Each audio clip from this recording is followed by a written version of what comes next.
Is it scandalous that really valuable copyrights end up in the ownership of corporations, although Agatha Christie's no doubt worthy great-grandchildren are still reaping the benefits of West End success for her whodunits, and members of the Garrick Club enjoy the continuing fruits of A. Milne's Christopher Robin books? No, the scandal is that bin peasants politicians have attempted to appear cultured by creating private assets which depend on an act of parliament for their existence, and by giving away much more in value than any public benefit could justify. In doing so they have betrayed our trust.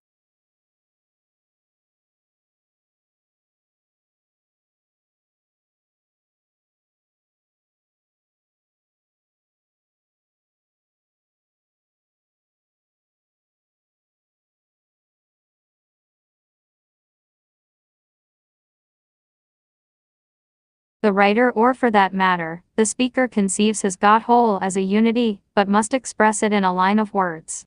The reader or listener must take this line of symbols, and from it reconstruct the original wholeness of thought. There is little difficulty in conversation, because the listener receives innumerable cues from the physical expressions of the speaker. There is a dialogue, and the listener can cut in at any time. The advantage of group discussion is that people can overcome linear sequence of words by conversing on ideas from different directions, which makes for wholeness of thought. But the reader is confronted by line upon line of printed symbols, without benefits of physical tone and emphasis or the possibility of dialogue or discussion.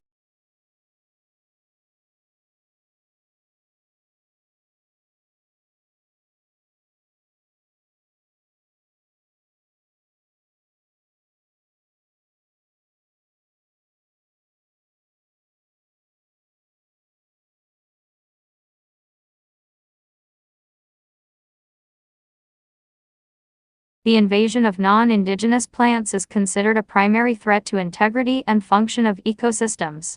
However, there is little quantitative or experimental evidence for ecosystem impacts of invasive species.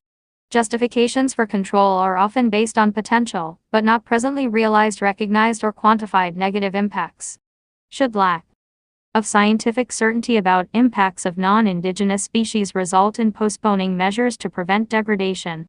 Recently, management of purple loosestrife, Lythrum salicaria, has been criticized for lack of evidence demonstrating negative impacts of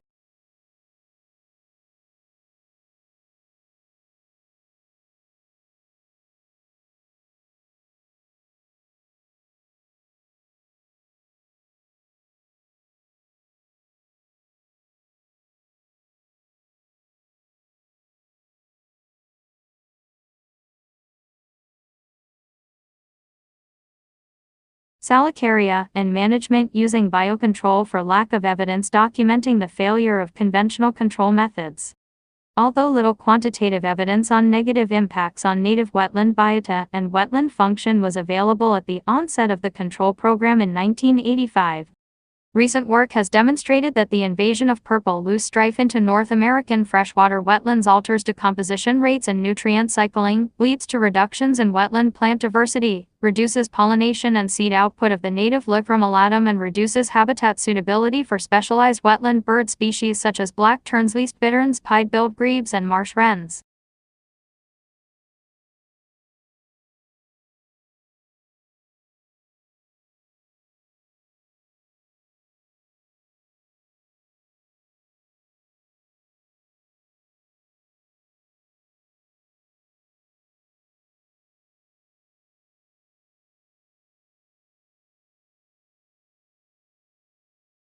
If you're choosing to use the random pairing or are letting the college choose your roommate for you, you'll probably have to fill out some kind of profile or questionnaire.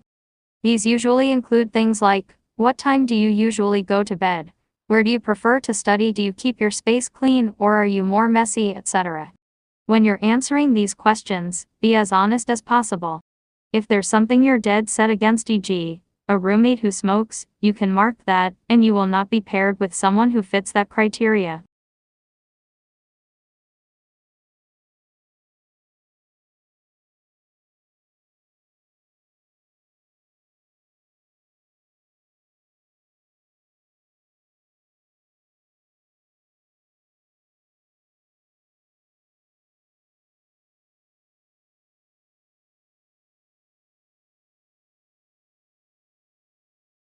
In terms of population characteristics, Australia and New Zealand have much in common.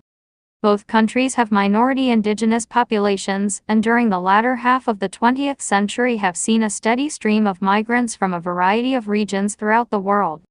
Both countries have experienced similar declines in fertility since the high levels recorded during the baby boom, and alongside this have enjoyed the benefits of continually improving life expectancy.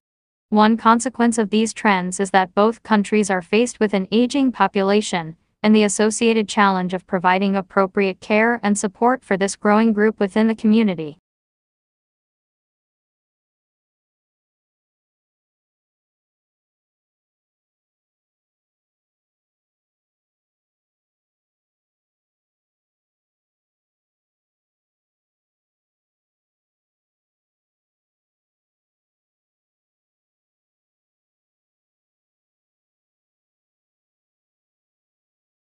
Before effective anesthetics, surgery was very crude and very painful. Before 1800, alcohol and opium had little success in easing pain during operations. Laughing gas was used in 1844 in dentistry in the USA, but failed to ease all pain and patients remained conscious. Ether, used from 1846, made patients totally unconscious and lasted a long time. However, it could make patients cough during operations and sick afterwards. It was highly flammable and was transported in heavy glass bottles. Chloroform, used from 1847, was very effective with few side effects. However, it was difficult to get the dose right and could kill some people because of the effect on their heart. An inhaler helped to regulate the dosage.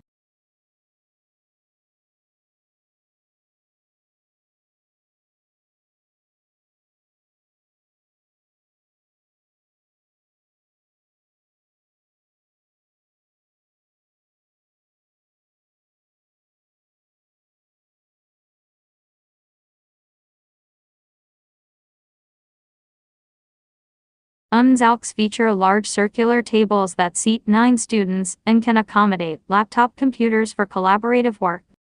Typically, students bring their own computers to class and use the building's ubiquitous wireless capability. The classrooms are designed to facilitate hands-on activities and problems that require students to interact with each other to reach a solution. Students can display their work on large LCD screens mounted around the room to promote small and large group discussion. Each table is allotted 3 gooseneck microphones so that students can make themselves heard without shouting during group discussions.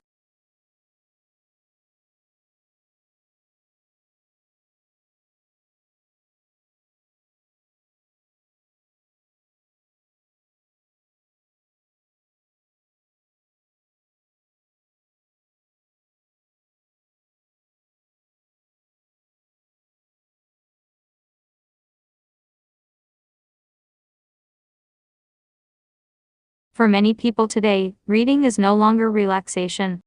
To keep up their work, they must read letters, reports, trade publications, interoffice communications, not to mention newspapers and magazine, a never-ending flood of words.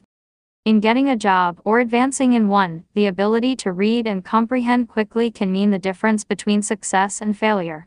Yet the unfortunate fact is that most of us are poor readers. Most of us develop poor reading habits at an early age and never get over them. The main deficiency lies in the actual stuff of language itself, words. Taken individually, words have little meaning until they are strung together into phrase, sentences, and paragraphs.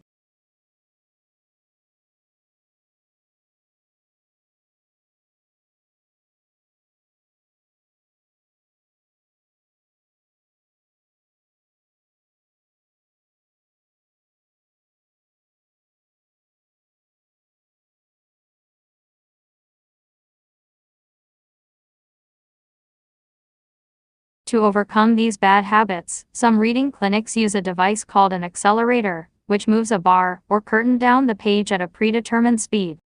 The bar is set at a slightly faster rate than the reader finds comfortable, in order to stretch him. The accelerator forces the reader to read fast, making word-by-word reading, regression and subvocalization, practically impossible. At first, comprehension is sacrificed for speed. But when you learn to read ideas and concepts, you will not only read faster, but your comprehension will improve. Many people have found their reading skill drastically improved after some training. Take Charles O., a business manager, for instance. His reading rate was a reasonably good 172 words a minute before the training. Now it is an excellent 1,378 words a minute.